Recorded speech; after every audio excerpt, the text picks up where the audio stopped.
Hey everyone, Melissa here, and I'm so happy to be back with you again on the Cocoa Vanilla Studio YouTube channel. So it is Throwback Thursday, and I always love it when I'm up for this.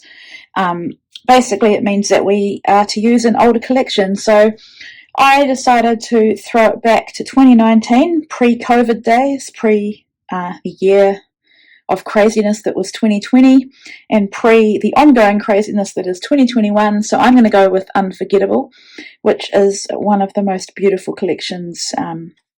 Although let's be honest, all of Zoe's collections are beautiful, but this one in particular I think is elegant and bright and beautiful, and I love it so much. So I went through what I had left. Still got quite a lot, probably not as many 12 by 12 sheets of paper, but definitely lots of embellishments and things. And as I was going through the papers, I came across this one, which looks to me like a cut apart sheet, like it probably does to you as well. But I decided to challenge myself to use it as a whole sheet and not actually cut it apart. And so I thought that might be quite interesting because we've got a mix of bold patterns. That's a very bold pattern. That's, I suppose, quite a bold pattern too. Softer patterns, small repeating patterns, and another floral. So the other side of it is this beautiful typewritten font. This paper is called Pretty Bits, and I guess they are, aren't they? Very pretty bits. So normally I would cut this paper up, maybe use it in Pocket Page, use it for layering, use it to back a cut file. But yeah, I'm really keen to try and use it just like this. So I have an idea. I don't have any photos yet. I'm thinking of maybe scrapping 2 or 3 photos, so make this a multi-photo page.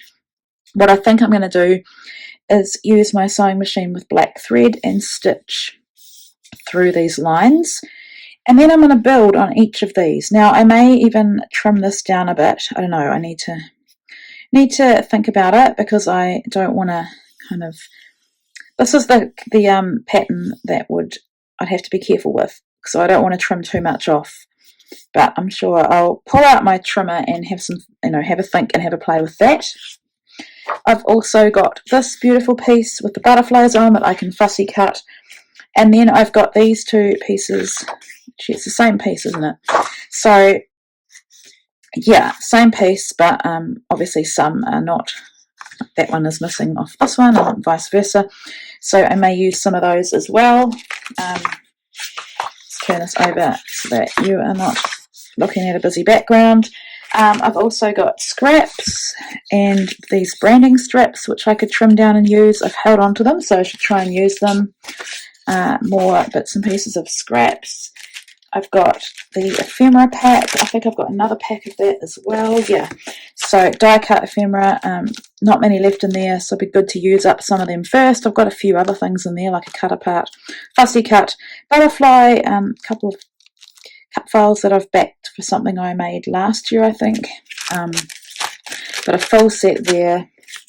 Got some flare buttons, enamel dots, and some clear stickers, and then a whole lot of paper from the 6x8 paper stack.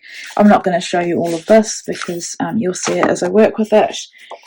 Some more paper from the paper stack and the accessory sticker sheet. So that's my plan, and I'm really hoping I can make this work, so I hope you'll enjoy watching my process. So the first thing I did was back my photos, so put a little photo mat on around each of them. I went for this pink paper for this one, and what I was wanting to do was make sure that I wasn't using any paper that was already featured in this sheet of paper. So I also then put this striped background onto this photo. So although there's a lot going on, and I think this ends up being a very busy page, it may not be for everyone. I think I have a busier style than most. I still try to make layouts that are not so full on as well, but I think this was always going to be busy because I wanted to keep this paper as a full sheet. So I definitely needed something to separate my photos from the paper, and even though I have a white border, I wanted something a bit more. And I will pop those photos up on foam as well, just to give some dimension and a bit of lift. And If you cut your foam smaller than what you're using it to add dimension to, you can tuck things underneath it.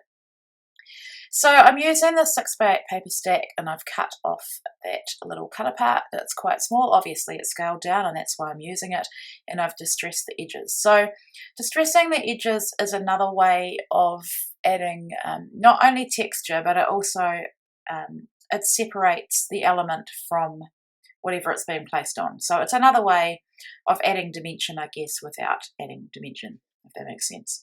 So I was just going through everything, seeing if there's anything else I want to cut. I noticed there were these 3 labels that I thought would work quite well. That little rectangle that I'm working on there is quite busy with that floral, so I needed something that wasn't so full on to go on there. And I don't have the layout in front of me, but I think I put the date on there and also add some embellishment. So I've distressed the edges of those as well for the same reason, and just trying to find a piece of foam that's already cut down. Great way to use up scraps of foam is to put them behind smaller elements. So I've lifted up the middle one, and that's where I'll put my date. Now I am using some of these clear stickers.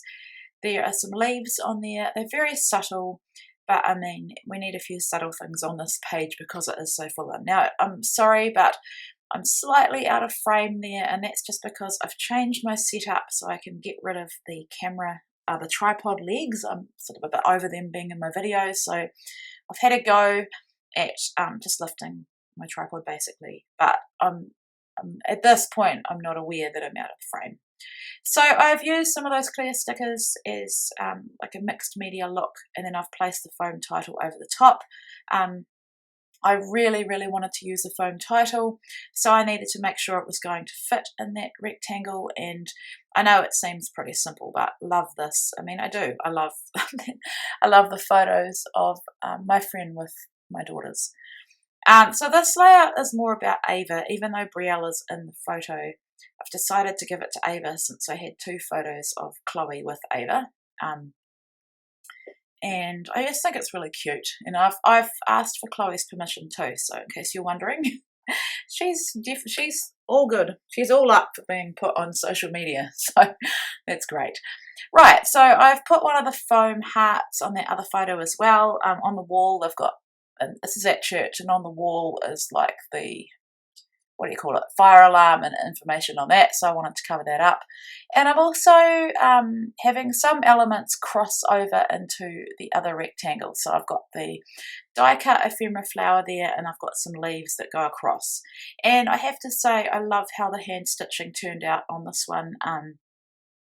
I was going to do vertical lines in black and horizontal in pink, but my daughter Azaria said no, just do all black, and I'm so glad she did, because it definitely makes it look like a pocket page and it's more uniform. And I think if I'd added the pink, it would just be a bit confusing, and there's already enough going on.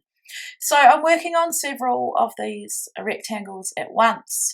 I do find that interesting when I watch myself back, because when I'm working on this, I'm not really thinking about videoing. I just work on whatever I feel like I need to work on. So sometimes I might struggle with an area and I'll leave it, go and work on something else and come back to it. So here, also, because I've opened up that pack of die cut ephemera, if I find something that's going to work in another rectangle, I'll just put it on there and come back to it as well. So a little hint is that you can you can cut your florals in half, and then rather than hiding pieces underneath, you can use them in other parts of your layout or your project, and you get more bang for your buck. So that's a little hint. Added another puffy heart. Actually, no, I've moved it, haven't I? I've moved it. I'm not sure why I moved it. Maybe I must put something else on there, because I think that fire alarm thing does bug me, or maybe I don't. I can't remember. So that I'm working on there, that tag, that's a beautiful piece of ephemera. And then these circular frames, you pull them apart, but it says a moment in time was the centerpiece, and I love that because this is capturing a moment in time. I think all our photos are capturing a moment in time, but this is definitely a little snapshot of what we were doing that day. So I've let those butterflies dry. I've adhered them in the centres of them, and then I've come back once they're dry and just put some dimensional adhesive underneath, so that when this goes into the album and the page protector, they're not going to be squashed completely. So I want the person that is looking at this page to see that the same butterflies are printed on the paper underneath. So with my journaling, I'm going to put it in that circular frame. So I've taken that piece of it's like a turquoise and white stripe, and that's going to be perfect for my journaling lines. And then I've just glued it down, and I'm not adding dimension to that because I'm building this little cluster here that will have some dimension. So I've got a ticket, I've got one of the flare buttons, I'm using my hole punch. I'm using my circular punch just to hold that flare button down. I put some more adhesive behind it.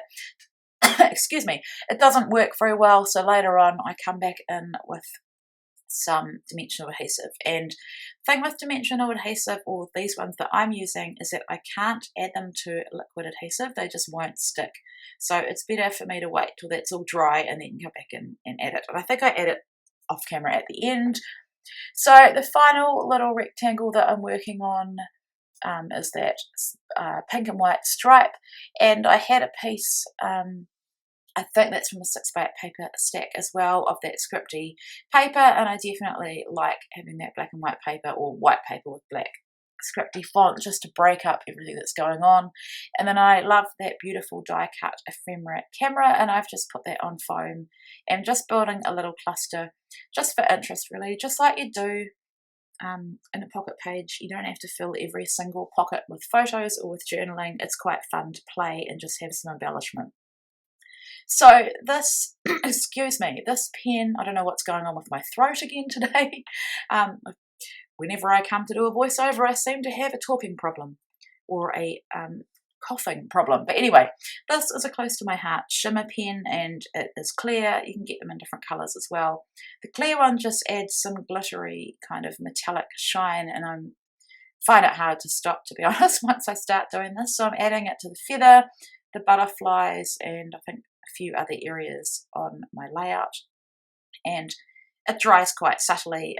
It's really pretty. And my final touch is to add some enamel dots. So I hope you've enjoyed this process. I hope I've inspired you to pull out Unforgettable and get it into your albums. Thank you so much for watching. You can read more about this on the Coco Vanilla Studio blog. Take care.